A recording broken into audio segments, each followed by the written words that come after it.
বন্ধুরা এখানে কিন্তু দুইটা সাপ দেখতে পাচ্ছেন। এই দুইটা সাপই কিন্তু খুবই বিষধর সাপ।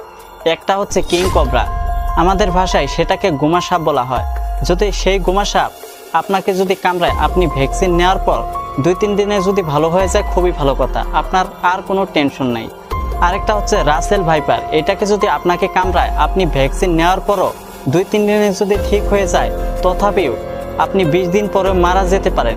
বন্ধুরা কিং কবরা বিষধর সাপটি বাচ্চা দিতে পারে না, সরাসরি ডিম দিয়ে থাকে।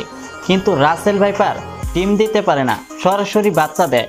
এই রাসেল ভাইপার দেখে মনে হচ্ছে এটা আসলে রাসেল ভাইপার সাপই না, অন্য সাপের মতো দেখা যাচ্ছে। রাসেল ভাইপার নাকি একসাথে 60 থেকে 70টা বাচ্চা দিয়ে থাকে, তার পেটে মনে হয় বহুত বাচ্চা রয়েছে। কিং কবরার দাঁত সাধারণ সাপের মতোই ছোট হয়ে থাকে, এর দাঁত বেশি বড় হতে পারে না। কিন্তু রাসেল ভাইপারের বিষ দাঁতটি অনেকটাই বড় হয়ে থাকে, এর জন্য এর মাথাটা চিপে ধরা বিপজ্জনক হয়ে থাকে, চামড়া ভেদ করে বিষ পচে যাওয়ার সম্ভাবনা থাকে।